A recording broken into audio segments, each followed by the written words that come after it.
बिस्मिल्लाहिर्रहमानिर्रहीम। स्टूडेंट्स, आज हम ब्लैक बॉडी रेडिएशंस पढ़ने लगे हैं कि ये क्या होती हैं। लास्ट लेक्चर में जो हमने पढ़ा था वो हमने क्लासिकल और क्वांटम के दरमियान जो डिफरेंस है उसको हमने रीड किया था कि इनके दरमियान डिफरेंस क्या है। तो उसके बाद हमने ये पढ़ा था कि हमने क्लासिकल को क्यों छोड़ा और क्वांटम को क्यों अपनाया। उसमें जो मेन जो रीज़न्स थी उनमें पहली रीज़न ये थी कि ब्लैक बॉडी रेडिएशंस। जो क्लासिकल फ़िज़िक्स थी वो ब्लैक बॉडी रेडिएशंस के फिनोमेना को एक्सप्लेन नहीं कर पाई, तो फिर उसका हल क्वांटम के अंदर निकला। उसके बाद फोटो इलेक्ट्रिक इफ़ेक्ट, उसके साथ साथ क्वांटम इफ़ेक्ट, उसके बाद एटॉमिक स्टेबिलिटी और एटॉमिक स्पेक्ट्रा। ये वो प्रॉब्लम्स थी जिनको हल करने के लिए क्लासिकल फ़िज़िक्स कम्प्लीटली तौर पर फेल हो गई थी। तो इसको सॉल्व करने के लिए क्वांटम मैकेनिक्स के अंदर बहुत सी कंट्रीब्यूशंस हुई हैं जो कि सॉल्व की गई हैं।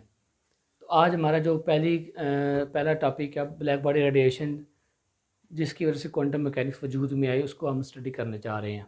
बहुत ही इंपॉर्टेंट टॉपिक है और बहुत ही आसान टॉपिक है। अगर आप सबसे पहले मैं आपको बताना चाहूँगा कि जो आज मैं आपको सिखाना है उसमें से कि फेलियर ऑफ क्लासिकल फ़िज़िक्स, कि क्लासिकल फ़िज़िक्स कैसे फ़ेल हुई, क्या रीज़न थी इस ब्लैक बॉडी के फिनोमेना के पीछे, जो हमने क्लासिकल फ़िज़िक्स को छोड़ा और क्वांटम को हमने ले लिया। उसके बाद ब्लैक बॉडी क्या होती है उसके बारे में बताऊंगा। ब्लैक बॉडीज़ क्या होती हैं, ब्लैक बॉडीज़ के क्या क्या नाम्स होते हैं। उसके बाद स्पेक्ट्रल डिस्ट्रीब्यूशन, जो हमारे पास स्पेक्ट्रल डिस्ट्रीब्यूशन जो ग्राफ बनता है ब्लैक बॉडी का एक्सपेरिमेंटली, वो कैसे बनता है, उसको किस तरह एक्सप्लेन करना आप लोगों ने। उसके बाद जो एक्सप्लेनेशन हुई है उस ग्राफ की, कुछ साइंटिस्ट ने उसकी एक्सप्लेनेशन की थी, जैसी भी की थी। उनमें एक वाइन डिस्प्लेसमेंट था, दूसरा स्टीफन बोल्ट्जमैन लॉ। ये दो लॉज बड़े इंपॉर्टेंट है ब्लैक बॉडी रेडिएशंस के अंदर। और फिर वाइन्स ने फार्मूला दिया, साथ साथ रैले जीन्स ने भी एक फार्मूला दिया, और उनको करेक्शन किस तरह किया और किसने करेक्शन किया इन दोनों को फार्मूले को, तो हमने उसको प्लांक्स की एक्सप्लेनेशन कह दिया कि जो फार्मूला रैले जीन्स ने और हमारे पास वाइन्स ने दिया था उसको ठीक किया या उसके अंदर करेक्शन की प्लांक्स ने करेक्शन की। तो आज का टॉपिक शुरू करने से पहले मैंने आपको हमारी गाइडलाइन बता दी कि हमने किस तरह से आज जो जो टॉपिक कवर करना है या जो जो चीज़ मैंने आपको बतानी वो ये हैं। टॉपिक की तरफ आते हैं। सबसे पहले हमारे पास है कि failure of classical physics. Classical physics किस तरह ब्लैक बॉडी के फिनोमेना के अंदर फेल हुई। क्लासिकल फिजिक्स ये जो बताने में कासिर रही कि जो इंटरेक्शन है किसी भी मैटर का रेडिएशंस के दौरान, उनके जो एनर्जी ट्रांसफ़र के दौरान जो इंटरेक्शन होता है मैटर के दरमियान और उसके रेडिएशंस के दरमियान, क्लासिकल उसको एक्सप्लेन नहीं कर पाई। इनके दरमियान जो इंटरेक्शन है और या उनके दरमियान जो एक्सचेंज ऑफ एनर्जी है रेडिएशन का और मैटर के दरमियान, क्लासिकल उसको एक्सप्लेन नहीं कर पाई। तो उसके लिए क्लासिकल फ़िज़िक्स में ये था कि जो एनर्जी है जो एक्सचेंज हो रही है बिटवीन मैटर और रेडिएशन, वो इन वो कंटिन्यूस एनर्जी है वो जो कि एक्सचेंज हो रही है। उसका क्लासिकल ने ये हल निकाला, जबकि क्वांटम के अंदर उसका हल ये था कि जो एनर्जी एक्सचेंज हो रही है, जो प्लांक्स ने हमें दिया था, वो एनर्जी कंटिन्यूस नहीं बल्कि डिस्क्रीट मैनर के अंदर एक्सचेंज हो रही है बिटवीन दैम। उसके बाद जो second failure of classical physics वो ये था कि क्लासिकल फ़िज़िक्स ये कह रही थी कि जो ब्लैक बॉडी है उसके ऊपर जो रेडिएशंस इमिट होती है, उसमें से जो रेडिएशन इमिट होती हैं वो डिपेंड करती है अपॉन दी जो उसकी सरफेस टेम्परेचर तो है ही, लेकिन उसके मेटल के ऊपर जो मटेरियल क्या है, मैटर के ऊपर उसका मटेरियल किस चीज़ का बना है और एरिया के ऊपर डिपेंडेंट है। लेकिन जो हमारी क्वांटम फिज़िक्स है उसने ये कहा कि ये मटेरियल के ऊपर भी डिपेंडेंट नहीं है, ना शेप के ऊपर डिपेंडेंट है। ये सिर्फ़ और सिर्फ अगर डिपेंडेंट है तो ये सिर्फ उसके टेम्परेचर के ऊपर डिपेंडेंट है। तो ये फेलियर ऑफ क्लासिकल फ़िज़िक्स किस तरह मॉडिफाई की गई क्वांटम फिज़िक्स के अंदर। नेक्स्ट हमारे पास आता है ब्लैक बॉडी क्या है। ब्लैक बॉडी नाम से ज़ाहिर है कि ऐसा बॉडी जो मतलब जो ब्लैक हो, लेकिन ब्लैक किस तरह ब्लैक, जैसे मेरे पास ये मार्कर है, ये ब्लैक कलर है, लेकिन ये ब्लैक बॉडी नहीं इसको कहेंगे। हर काली चीज़ ब्लैक बॉडी नहीं है। ब्लैक बॉडी फिर क्या है? हर वो ऑब्जेक्ट या हर वो चीज़ जो कि जो उसके ऊपर रेडिएशन हम फॉल करवाएं और सारी की सारी उसके ऊपर ऑब्ज़ार्ब हो जाएं, वो इमिट ना करे। अगर वो रेडिएशन इमिट होती हैं तो वो ब्लैक बॉडी नहीं है। उसको सारी की सारी ऑब्ज़ार्व करवानी पड़ेंगी, लाजमी बात है, वो सारी की सारी ऑब्ज़ार्व करेगा। और अगर एमिशन अगर हीट अप करे तो वो सारी की सारी जितनी भी वेवलेंथ उसने ऑब्ज़र्व की वो सारी की सारी वो इमिट करेगा, तब वो ब्लैक बॉडी कहेगा। अब मिसाल के तौर पर अब ये हमें ब्लैक नज़र आ रहा है, कलर ब्लैक है, लेकिन हमें ब्लैक नज़र आ रहे हैं, हमें इनविजिबल है। क्यों? क्योंकि जब भी वाइट लाइट किसी मटेरियल के ऊपर, किसी ऑब्जेक्ट के ऊपर पड़ती है तो वाइट लाइट अब्ज़ॉर्ब भी होती है और कुछ रिफ्लेक्ट होते हैं। हमें पता है वाइट लाइट के अंदर 7 कलर्स होते हैं, ठीक है। तो जो लाइट रिफ्लेक्ट होती है हमें वही कलर नज़र आता है और बाकी कलर जितने भी उस चीज़ के, उस मटेरियल या उस ऑब्जेक्ट के अंदर अब्ज़ॉर्ब हो जाते हैं। अब जो मुझे ब्लैक क्यों नज़र आ रहा है, इसके ऊपर वाइट लाइट फॉल हुई है, फॉल होने के बाद जितने भी 7 कलर्स में से बाकी कलर वो सारे के सारे इसके अंदर अब्ज़ॉर्ब हो रहे हैं और बाकी सिर्फ, बल्कि सारे के सारे इसमें अब्ज़ॉर्ब हो रहे हैं। कोई भी चीज़ ब्लैक उसी वक्त नज़र आती है जब उसके अंदर होल इलेक्ट्रोमैग्नेटिक स्पेक्ट्रम यानी कि लाइट जो सी है वो सारी की सारी अब्ज़ॉर्ब हो रही है, उसमें सारे कलर जो से हैं वो विजिबल लाइट के अब्ज़ॉर्ब हो रहे हैं, रिफ्लेक्ट कोई नहीं हो रहा, तो वो ब्लैक नज़र आ रही है। अब ये बोर्ड हमें वाइट नज़र आ रहा है, तो इसका मतलब क्या है, ये बोर्ड वाइट बोर्ड जो सा है इसमें सारी की सारी वेवलेंथ की फ्रीक्वेंसी या सारी की सारी वेवलेंथ वो रिफ्लेक्ट हो रही है, जिसकी वजह से हमें ये वाइट नज़र आ रहा है। तो कोई भी कलरफुल थिंग, कोई भी कलरफुल चीज़ जो हमें कलर नज़र आ रही थी, तो सिर्फ़ और सिर्फ वो बॉडी वही कलर को रिफ्लेक्ट करती है और बाकी के सारे ऑब्ज़र्व कर लेती है।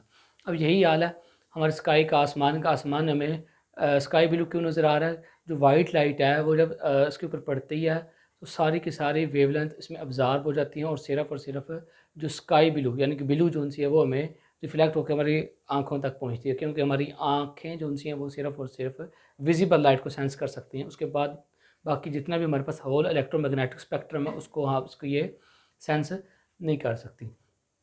तो ब्लैक बॉडी का मतलब क्या, हर वो ऑब्जेक्ट जो कि रेडिएशन, सारी की सारी रेडिएशंस को अपने अंदर अब्ज़ॉर्ब कर सके। मिसाल के तौर पर अब हमारे पास मोबाइल फ़ोन होते हैं, मोबाइल फ़ोन हमें माइक्रोवेव या रेडियो वेव हमें नहीं नज़र आ रही, लेकिन वो जो हमारा मोबाइल है वो रेडियो वेव को या माइक्रोवेव को डिटेक्ट कर सकता है। तो हमारा मोबाइल ब्लैक बॉडी नहीं। तो ब्लैक बॉडी का मतलब क्या है कि जो रेडिएशन, कोई भी रेडिएशन इमिट ना हो रही हो, उसके लिए कोई डिटेक्टर ना हो। हीटिंग करने से पहले, हीट देने से पहले, हीट देंगे तो डेफिनेटली वो इमिट करेगा। तो ब्लैक बॉडी को हम थर्मल बॉडी भी या थर्मल रेडिएशंस भी बोलते हैं। ब्लैक बॉडी रेडिएशंस कह लें, इसका दूसरा नाम थर्मल रेडिएशंस कह लें, या इसको हम आइडियल रेडिएटर भी बोलते हैं। तो थर्मल रेडिएशन के जब भी किसी बॉडी को हम हीट अप करते हैं, हीट अप करने की वजह से वो तमाम रेडिएशन जो उसने ऑब्ज़र्व की होती हैं वो उनको इमिट कर देता है। अगर मैं आइडियल रेडिएटर की बात करूं, आइडियल रेडिएटर ऐसा रेडिएटर होगा जिसके अंदर जितनी वो ऑब्ज़र्व करेगा उतनी ही मिकदार में, उतनी क्वांटिटी में वो सारी की सारी रेडिएशंस को इमिट कर देगा। उसी को हम आइडियल रेडिएटर बोलते हैं। आइडियल रेडिएटर या आइडियल ब्लैक बॉडी जो है वो इस वक्त ये सिर्फ कह लें थ्योरीज़ के अंदर ही है नॉर्मली, लेकिन ऐसी प्रैक्टिकली ऐसी कोई भी ब्लैक बॉडी ऐसी नहीं है जो आइडियल हो। कोई भी चीज़ आइडियल नहीं है। तो नेक्स्ट हमारे पास देख लेते हैं ब्लैक बॉडी हम बनाते कैसे हैं। एक ब्लैक बॉडी, हम कोई ऑब्जेक्ट ले लें, ऑब्जेक्ट के अंदर हम कैविटी क्रिएट कर लें, कैविटी के बाद उसके अंदर हम उसको ब्लैकन कर दें, ब्लैक लैम्प से कर दें या ब्लैक टंगस्टन से कर दें, उसको अंदर से हम ब्लैक कोट कर दें और उसके अंदर जैसे ये डायग्राम में दिखाई गई, एक ऑब्जेक्ट हमने लिया, उसको हम अंदर से हमने उसको ब्लैक कर दिया, उसको किसी भी तरीके से उसको ब्लैक कर दें और बाहर से हमने लाइट फॉल करवाई, एक स्मॉल होल इसका यहाँ पे बना दें जिसको अपर्चर कहते हैं, स्मॉल होल, और बाकी सारा ये क्लोज है, सिर्फ यहाँ पे एक स्मॉल होल है। क्या किया हमने, यहाँ से वाइट लाइट ली है, वाइट लाइट को इस होल से गुजारा है, वो होल से क्या हुआ है, वाइट लाइट इंटर हुई है और सामने जो इसकी सरफेस है, ब्लैक सरफेस की हुई है, उसके साथ स्ट्राइक की होगी और इस तरह अंदर ये मल्टीपल रिफ्लेक्शंस होंगे इस ब्लैक बॉडी के अंदर। पहला रिफ्लेक्शन होगा, कुछ अब्ज़ॉर्ब हो जाएगी और कुछ रिफ्लेक्ट हो जाएगी। इसी तरह जब सेकंड रिफ्लेक्शन इधर होगा तो फिर क्या होगा, दोबारा से कुछ अब्ज़ॉर्ब लाइट हो जाएगी और कुछ वेवलेंथ जो सी है वो दोबारा से इमिट रिफ्लेक्ट हो जाएंगी। इसी तरह मल्टीपल फिनोमेनास होते हैं और जिसकी वजह से लाइट जो सी अब्ज़ॉर्ब होने के बाद ट्रांसमिट होते हैं, उसी तरह अंदर ही अंदर उसी कैविटी के अंदर ही वो अब्ज़ॉर्ब और रिफ्लेक्ट होते होते अब्ज़ॉर्ब कम्प्लीटली अब्ज़ॉर्ब हो जाती है। तो ब्लैक बॉडी का फिनोमेना भी यही है कि उसके ऊपर जितनी भी हम वेवलेंथ की, जो भी वेवलेंथ की हम लाइट फॉल करें, वो उन सारी रेडिएशंस को, जो भी रेडिएशन हम फॉल करवा रहे हैं, आई आ रहा है, यू वी विजिबल, वो उसको अब्ज़ॉर्ब कर ले, किसी को वो इमिट ना करे जब तक अनटिल वो हीट द बॉडी। तो इस तरह से हम एक ब्लैक बॉडी क्रिएट कर सकते हैं। इस ब्लैक बॉडी का जो स्पेक्ट्रम बना था, इस ब्लैक बॉडी के अंदर जो रेडिएशन थी वो डिफरेंट टेम्परेचर के ऊपर, जैसे हम फॉर एग्जांपल ले लेते हैं कि एक प्लाटिनम की वायर है, प्लाटिनम वायर को अगर हम हीट अप करते हैं, हीट अप करने की वजह से वो हमारे पास रेड होती है, डल रेड, उसके बाद हमारे पास वो ऑरेंज रेड हो जाती है, उसके बाद वो चेरी रेड होती है, उसके बाद टेम्परेचर जैसे जैसे हम इंक्रीज़ करते जाते हैं चेरी रेड के बाद वो येलो, और येलो से फिर वो वाइट ग्लो करना शुरू कर देती है, मतलब कि वो आहिस्ता आहिस्ता वो रेडिएशंस इमिट करती है जो जो उसके अंदर ऑब्ज़र्व हुई होती हैं। इसी तरह किसी भी ब्लैक बॉडी को अगर हम हीटअप करें, पहले एक टेम्परेचर पर हीटअप करेंगे, वो एक रेडिएशंस इमिट करेगा, फिर दूसरे टेम्परेचर आहिस्ता आहिस्ता अगर हम इंक्रीज़ करते जाएंगे वो डिफरेंट इंटेंसिटी का इलेक्ट्रोमैग्नेटिक स्पेक्ट्रम इंक्रीज़ करेगा। तो इसको स्टडी करने के लिए हमारे पास स्पेक्ट्रल डिस्ट्रीब्यूशन आया। स्पेक्ट्रल डिस्ट्रीब्यूशन क्या है? ये ग्राफ है रेडिएशन इंटेंसिटी। जो रेडिएशन इंटेंसिटी जब हम किसी ब्लैक बॉडी को हीटअप करते हैं, हीटअप करने की वजह से इसके अंदर से रेडिएशन इमिट होती हैं, वो इलेक्ट्रोमैग्नेटिक स्पेक्ट्रम की फॉर्म में इमिट होती हैं, होल इलेक्ट्रोमैग्नेटिक स्पेक्ट्रम उसमें से इमिट होता है। तो हमने ग्राफ बना लिया डिफरेंट वेवलेंथ के ऊपर और रेडिएशन इंटेंसिटी के दरमियान एक हमने डिस्ट्रीब्यूशन ग्राफ बना लिया। किसका डिस्ट्रीब्यूशन ग्राफ है? ये ब्लैक बॉडी का डिस्ट्रीब्यूशन है ग्राफ है, जो कि स्पेक्ट्रल डिस्ट्रीब्यूशन, जो स्पेक्ट्रम उसका हमारे पास है, ये ग्राफ है। अब इस ग्राफ में डिफरेंट वेवलेंथ के ऊपर डिफरेंट हमारे पास है वैल्यूज़ आ रही हैं डिफरेंट टेम्परेचर्स के ऊपर। जो पहली हमारे पास कर्व आ रही है, डिस्ट्रीब्यूशन कर्व आ रही है, आप देख रहे हैं कि डिस्ट्रीब्यूशन कर्व जो है वो सेम नहीं है। हर टेम्परेचर के ऊपर जैसे जैसे टेम्परेचर चेंज होता जा रहा है, डिस्ट्रीब्यूशन कर्व भी जो है वो डिफरेंट आती जा रही है। अब पहले ये कर्व जो मैंने बनाई ये 1000 केल्विन के ऊपर है, सेकंड कर्व जो है 1215 केल्विन के ऊपर है, थर्ड 1450 केल्विन के ऊपर है, और फोर्थ हमारे पास 1650 केल्विन के ऊपर है। अब यहाँ से आप देख लेते हैं जो सबसे स्मॉल कर्व है। अच्छा, जो भी एरिया अंडर द कर्व है, एरिया अंडर द कर्व ये बताएगा कि जो रेडिएशंस इमिट हो रही है उनकी इंटेंसिटी क्या है। यहाँ पे इंटेंसिटी कम है, जैसे जैसे हम टेम्परेचर बढ़ाते जा रहे हैं, टेम्परेचर बढ़ाने की वजह से उस रेडिएशन की इंटेंसिटी जो उनसी है वो बढ़ती जा रही है, रेडिएशन की इंटेंसिटी बढ़ती जा रही है। अच्छा, अगर हम पहली कर्व की बात करें, पहली कर्व जो कि 1000 केल्विन के ऊपर है, 1000 केल्विन के ऊपर जो हमारा टेम्परेचर है, टेम्परेचर रहने की वजह से इसकी इंटेंसिटी जो उनसी है वो कम है एज़ कम्पेयर टू अदर, क्योंकि टेम्परेचर बढ़ाने से इंटेंसिटी इंक्रीज़ होती है। टेम्परेचर अगर हम बढ़ाएंगे तो इंटेंसिटी भी इंक्रीज़ होगी, लेकिन इंटेंसिटी तो इंक्रीज़ होगी, यहाँ पे वेवलेंथ जो उनसी है वो भी इंक्रीज़ होगी। इस केस में नहीं, वैसे कि अगर हम जैसे टेम्परेचर बढ़ाएंगे तो इंटेंसिटी बढ़ेगी, इंटेंसिटी बढ़ने की वजह से जो उसकी वेवलेंथ है वो हमारे पास कम होगी, वेवलेंथ कम होगी। लेकिन अगर मैं इनिशियली फर्स्ट कर्व की बात करूँ, फर्स्ट कर्व जो हमारे पास जो कम टेम्परेचर पर है, जिसका टेम्परेचर कम है, तो इसकी जो रेडिएशंस खारिज होती हैं, जो रेडिएशन खारिज होगी उसकी इंटेंसिटी भी हमारे पास कम होगी। अगर इंटेंसिटी कम होगी, मैं अगर लिख दूँ, जब टेम्परेचर हमारे पास कम है तो उसकी इंटेंसिटी जो होगी वो भी हमारे पास कम इंटेंसिटी की रेडिएशंस इमिट होंगी, लेकिन जो उसकी वेवलेंथ होगी लैम्डा वो ज़्यादा होगी, वो वेवलेंथ ज़्यादा होगी। अब दूसरी की मैं बात करता हूँ, दूसरी कर्व। अब जैसे जैसे मैं टेम्परेचर बढ़ाऊँ 1250, 1450, 1650 तक टेम्परेचर में इंक्रीज़ करता जाऊँगा। अब देखिए इंटेंसिटी जो उनसे वो बढ़ती जा रही है, इंटेंसिटी बढ़ रही है और फिर आके डिक्रीज़ हो रही है। इसका मतलब क्या? टेम्परेचर बढ़ा रहे हैं, टेम्परेचर बढ़ाने से इंटेंसिटी बढ़ रही है। जब इंटेंसिटी बढ़ेगी तो डेफिनेटली जो वेवलेंथ है वो उसकी कम होगी, एनर्जी बढ़ेगी। एनर्जी और वेवलेंथ के दरमियान E is equal to hc/λ। हमें पता है एनर्जी और वेवलेंथ के दरमियान जो रिलेशन है वो इन्वर्स रिलेशन है। एनर्जी जब बढ़ेगी तो डेफिनेटली उसकी वेवलेंथ कम होगी। तो यहाँ पे यही सीन है कि जैसे जैसे हम टेम्परेचर बढ़ा रहे हैं, 1650 तक गए हैं, अभी मैं सिर्फ इस पॉइंट से के पीक पॉइंट है इन वेव्स के, इससे पहले पहले की बात कर रहा हूँ। ये पीक पॉइंट से पहले पहले की, इस लेफ़्ट साइड के पोर्शन की, राइट साइड के पोर्शन की मैं बात नहीं कर रहा। जैसे जैसे टेम्परेचर बढ़ता जा रहा है इंटेंसिटी हमारे पास बढ़ती जा रही है। इंटेंसिटी बढ़ रही है लेकिन वेवलेंथ हमारी उस उद्देश्यों से बढ़ नहीं रही, लेकिन कम हो रही है, वेवलेंथ हमारी कम हो रही है, क्योंकि इंटेंसिटी बढ़ने से जब एनर्जी बढ़ेगी तो डेफिनेट उसकी वेवलेंथ कम होगी। लेकिन आप देख रहे हैं कि इस ग्राफ के अंदर एक पीक पॉइंट पे जाके हम मज़ीद टेम्परेचर बढ़ाएंगे तो टेम्परेचर बढ़ाने की वजह से वेवलेंथ बढ़ना शुरू हो जाएगी। लेकिन उस पर्टिकुलर पॉइंट के बाद मज़ीद टेम्परेचर बढ़ाएं तो इंटेंसिटी उसकी कम होना शुरू हो जाती है। जैसे जैसे इंटेंसिटी कम होगी तो उसकी जो वेवलेंथ है वो हमारे पास बढ़ना शुरू हो जाएगी, क्योंकि जो वेवलेंथ है वो लेफ़्ट टू राइट इंक्रीज़ हो रही है, 1 2 3 4 इस तरह हमने, ये इंक्रीजिंग वेवलेंथ है। तो जैसे जैसे इस पर्टिकुलर पॉइंट के पहुंचने के बाद वेवलेंथ कम इंक्रीज़ होना शुरू हो जाएगी, जबकि इंटेंसिटी जो उनसी है वो कम होना शुरू हो जाएगी। तो इस ग्राफ को एक्सप्लेन करने के लिए क्लासिकल फ़िज़िक्स के अंदर कोई हल नहीं था। इस ग्राफ क्लासिकल फ़िज़िक्स एक्सप्लेन नहीं कर पाए। उसको एक्सप्लेन करने के लिए सबसे पहले वाइन्स डिस्प्लेसमेंट लॉ, वाइन्स ने इसको एक्सप्लेन करने की कोशिश की। हम देख लेते हैं किसने एक्सप्लेन किया।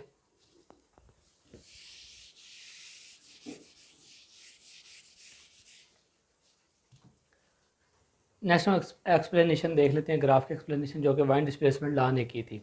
वाइन डिस्प्लेसमेंट या वाइन्स ने ये कहा था कि जो हमारा मैक्सिमम या जो पर्टिकुलर वेवलेंथ है, उस पर्टिकुलर वेवलेंथ के बाद जो टेम्परेचर है वो हमारा कम हो जाता है। यानी कि लैम्डा मैक्सिमम, जो मैक्सिमम वेवलेंथ के दरमियान जो रिलेशन है टेम्परेचर का, वो इन्वर्स रिलेशन है कि एक पर्टिकुलर वेवलेंथ की वजह से जैसे हम टेम्परेचर बढ़ाते जाएँ, टेम्परेचर बढ़ाने की वजह से एक पर्टिकुलर वेवलेंथ आती है, उस वेवलेंथ के बाद जो हमारा टेम्परेचर है, टेम्परेचर बढ़ाने से वेवलेंथ कम हो जाती है, या वेवलेंथ बढ़ने से टेम्परेचर हमारा कम हो जाता है। बेसिक तो यही होगा कि टेम्परेचर के बढ़ाने से वेवलेंथ कम होना शुरू हो जाएगी। और उसने जो ग्राफ की मदद से जो जाहिर किया था वो कुछ इस तरह से इसको एक्सप्लेन किया। ये हमारे पास एक्चुअल जो ग्राफ था वो ये था, जो कि एक्चुअल हमारा ग्राफ था।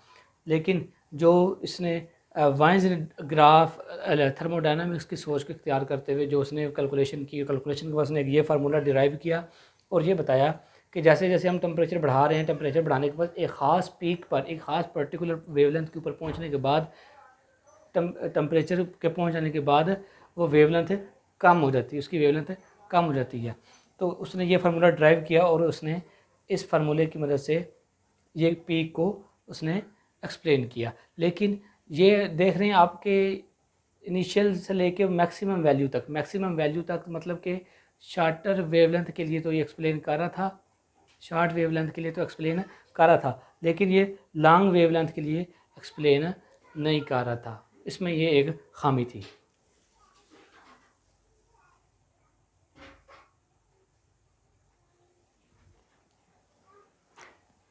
तो जैसे कि आपने देखा कि जो वाइन्स की डिस्ट्रीब्यूशन थी, वाइन्स का जो लॉ था वो शार्टर वेवलेंथ के लिए तो ठीक था। देखिए जैसे कि डायग्राम में नज़र आ रहा है कि शार्टर वेवलेंथ यहाँ तक पीक तो ठीक था, लेकिन इसने आगे इस तरह कर्व होने के बजाय वो शार्टर वेवलेंथ की तरफ ही रहा है, वो लॉन्गर वेवलेंथ की तरफ मूव नहीं किया और उसकी इंटेंसिटी फाइनाइट इन्फिनिट हो गई है।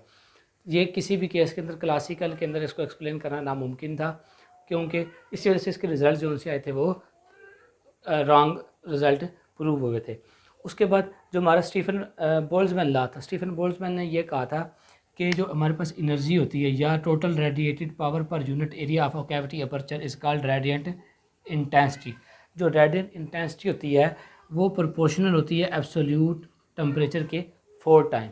यानी कि अगर हम इंटेंसिटी जो बढ़ेगी वो टेम्परेचर को 4 टाइम बढ़ाने से उतनी इंटेंसिटी बढ़ेगी। इसका मतलब क्या है कि इंटेंसिटी, जो रेडिएंट इंटेंसिटी है, जो रेडिएशन की इंटेंसिटी, जैसे जैसे देखिए हम ऊपर जाते जाएंगे इंटेंसिटी बढ़ती जाएगी। टेम्परेचर को हम 4 टाइम बढ़ाएंगे और इंटेंसिटी हमारे पास 1 टाइम में इनक्रीज़ करेगी। ये स्टीफन बोल्ट्जमैन ने ये कहा था। लेकिन उसके बाद रेले जीन्स ने इस फार्मूले को अपने एक ड्राइव किया formula to explain this phenomena.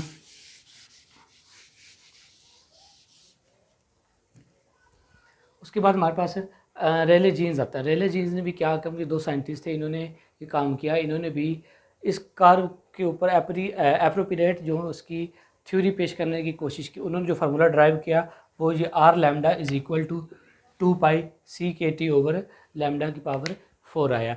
यहाँ पे 2 पाई कांस्टेंट है, सी भी कांस्टेंट है, के जो सा के टी हमारे पास है, के टी ये जो हमारे बोल्ट्जमैन कांस्टेंट है, उसके बाद लैम्डा हमारे पास है वेवलेंथ है। तो इन्होंने रेडिएंट इंटेंसिटी का ये फार्मूला में दिया और जो कर्व रेले जीन्स की जो कर्व आई थी वो कुछ इस तरह से आई थी कि इनिशियली ये इंक्रीज़ होते, वेवलेंथ क्या है इंक्रीज़ होती जा रही है और ये एक पीक पॉइंट के बाद इसकी इंटेंसिटी इतनी इंक्रीज़ करके इसकी भी इंटेंसिटी इन्फिनिट होगी। इसका मतलब क्या था कि रेले जीन्स का जो फार्मूला था वो देखें आप कि हमारी लॉन्गर वेवलेंथ के लिए तो ठीक है, यहाँ से अगर हम लॉन्गर वेवलेंथ के लिए आएँ तो वो एप्लीकेबल हो रहा है, लेकिन वो शार्टर वेवलेंथ के लिए नहीं था। तो हम यहाँ पे लिख लेते हैं कि रेले का जो फार्मूला था वो लॉन्गर वेवलेंथ के लिए एप्लीकेबल था, जबकि जो हमारा वाइंस का जो डिस्ट्रीब्यूशन का फार्मूला जो उसने ड्राइव किया था, यहाँ पे C1 और C2 दो कांस्टेंट है और लैम्डा वेवलेंथ है। तो ये जो फार्मूला था वो शार्टर वेवलेंथ के लिए एप्लीकेबल था, जबकि इसके अंदर लॉन्गर कोई एक्सप्लेन नहीं कर पा रहा था, लॉन्ग वेवलेंथ के लिए एक्सप्लेन नहीं कर पा रहा था वाइंस का डिस्ट्रीब्यूशन कर्व का जो फार्मूला, और जो हमारे पास रेले जीन्स का जो फार्मूला था वो लॉन्गर को तो एक्सप्लेन कर रहा था, लेकिन शार्टर वेवलेंथ के लिए एक्सप्लेन नहीं कर रहा था। वो इस ग्राफ से जाहिर हो रहा है। अच्छा, यहाँ पे एक टर्म आती है अल्ट्रा वायलेट कैटेस्ट्रॉफी की। अल्ट्रा वायलेट कैटेस्ट्रॉफी क्या है? जैसे मैंने अभी पिछले डायग्राम में हमारे पास कुछ इस तरह से जो कर्व आई थी, इस तरह से हमारे पास है कर्व मौजूद थी।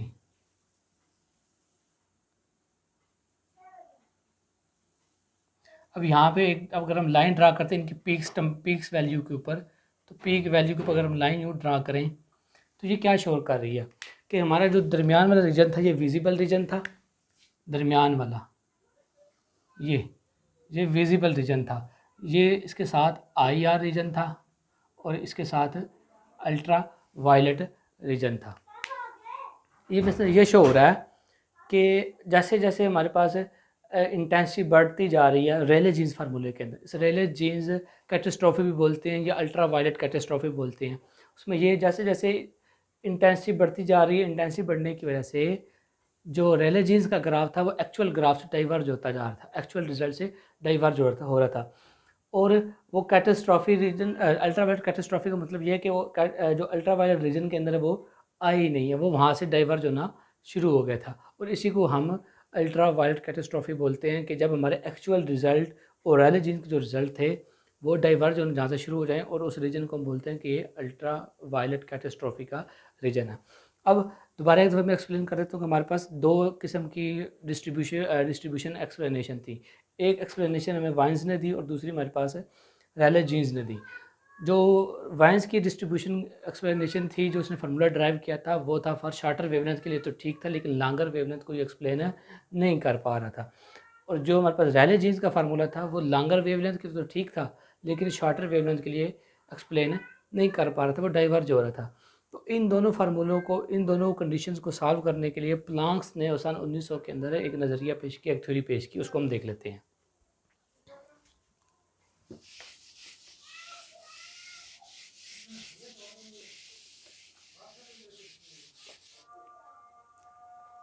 नेक्स्ट हम देख लेते हैं कि हमारे पास जो प्लांक्स की डिस्ट्रीब्यूशन कर्व थी, प्लांक्स ने किस तरह एक्सप्लेन किया। जो क्लासिकल फेलियर आया इस थ्योरी के अंदर उसको एक्सप्लेन किया हमारे पास प्लांक्स ने हमें ये फार्मूला दिया और ये फार्मूला एग्जैक्ट ड्राइव किया गया दोनों फार्मूलों को यूज़ करते हुए, रेले जीन का फार्मूला और हमारे पास जो फार्मूला था वाइंस का फार्मूला, इस दोनों फार्मूलों को उसने ड्राइव करने के बाद ये फार्मूला ड्राइव किया। इस फार्मूले के मुताबिक जब उसने कर्व ड्रा की तो कर्व हमारे पास सेम वही कर्व है जो हमारे पास है original experimental data of black body radiations की कर्व थी। ये हमारे पास रेडिएट इंटेंसिटी की साइड है और ये वेवलेंथ है, तो जो कर्व बनी वो सेम वही कर्व बनी। इसका मतलब जो प्लांक्स ने ऑब्जर्वेशन की थी वो क्या ये थी कि जो पार्ट हमारे पास रेडिएशंस इमिट होती हैं किसी भी ऑब्जेक्ट से, उनकी एनर्जी क्वांटाइज होती है। और एनर्जी क्वांटाइज कैसे होती है? E=hf। इस फार्मूले के तहत उसने कहा कि जो एनर्जी इमिट होती है वो क्वांटाइज होती है। उसने ये कहा कि जो जैसे ही लाइट किसी ब्लैक बॉडी के अंदर इमिट होती है, अब्ज़ार्ब होती है, तो अब्ज़ार्ब होने के बाद वो जो ब्लैक बॉडी की वॉल्स हैं, दीवारें हैं, उनके बाद उनसे रिफ्लेक्ट होती है। जो उस ब्लैक बॉडी के जो एटम्स हैं, उस वॉल के जो एटम हैं, वो बिहेव करते हैं एज अ हार्मोनिक ऑक्सीलेटर के तौर पे, यानी कि वो हार्मोनिक ऑक्सीलेटर के तौर पे बिहेव करते हैं। वो एनर्जी को ऑब्ज़ार्ब भी करते हैं और एनर्जी को रिलीज़ भी करते हैं। जैसे वो एनर्जी को ऑब्ज़ार्ब करेंगे तो वो हायर क्वांटाइज स्टेट के अंदर चले जाएंगे, और जैसे ही वो हार्मोनिक ऑक्सीलेटर एनर्जी को रिलीज़ करेंगे तो वो अगेन अपने उसी एनर्जी स्टेट के वापस आ जाएंगे। तो जो उसने फार्मूला ड्राइव किया E=hf या E=n multiple of n into hf frequency, h Planck's constant, n quantum number है और ई जो उनसे वो एनर्जी है। यही फार्मूला था जो कि प्लांक्स ने ड्राइव किया। उसने ये कहा कि एनर्जी जो है वो फ्रीक्वेंसी के ऊपर डिपेंडेंट है। फ्रीक्वेंसी ज़्यादा होगी तो एनर्जी भी ज़्यादा होगी, फ्रीक्वेंसी कम होगी तो एनर्जी भी कम होगी। साथ उसने मल्टीप्लाई कर दिया प्लांक्स कांस्टेंट और साथ यहाँ पे इस फार्मूले में आ गया एन। अब एन क्या है? एन प्रिंसिपल क्वांटम नंबर है, 1 2 3 4 5। अब जैसे जैसे जो हार्मोनिक ऑक्सीलेटर है, हार्मोनिक ऑक्सीलेटर से जैसे एनर्जी ट्रांसफ़र होती है या अब्ज़ॉर्ब होती है, ये क्लासिकल थ्योरी में भी यही प्रेडिक्शन थी, लेकिन प्लांक्स ने उसी थ्योरी को इस्तेमाल करते हुए इसको एक्सप्लेन किया। उसने ये कहा, क्लासिकल थ्योरी ये कहती थी कि जो एनर्जी हार्मोनिक ऑक्सीलेटर के तौर पे बिहेव कर रही है वो कंटिन्यूस है, डिस्क्रीट नहीं है। जबकि प्लांक्स ने ये कहा कि जो एनर्जी हार्मोनिक ऑक्सीलेटर यूज़ कर रहे हैं अब्ज़ॉर्ब की सूरत में या इमिशन की सूरत में, वो क्वांटाइज है और वो डिस्क्रीट एनर्जी है। और इस के सॉल्व करने से ये मुअम्मा हल हुआ कि किस तरह ब्लैक बॉडी के अंदर जो रेडिएशंस हैं वो रिफ्लेक्ट होती हैं और वो एक स्टैंडिंग वेव्स के तौर पे बिहेव करती हैं। तो प्लांक्स का जो फार्मूला जो उसने ड्राइव किया ये एग्जैक्टली मैच कर गया था जो हमारे एक्सपेरिमेंटल रिजल्ट थे ब्लैक बॉडी के उसके साथ। तो इसका मतलब ये था कि जो प्लांक्स की प्रेडिक्शंस थी वो एक्यूरेट थी एज़ कम्पेयर टू जो हमारे पास एक्सपेरिमेंटल वैल्यूज थी उनके साथ। उम्मीद करता हूँ आपको समझ आ गई होगी। अगर किसी बात को ना समझ आई हो तो आप कमेंट में अपनी राय दे सकते हैं, मुझसे पूछ सकते हैं। और चैनल को सब्सक्राइब भी कीजिएगा, शेयर भी कीजिएगा और लाइक भी कीजिएगा। Thank you very much.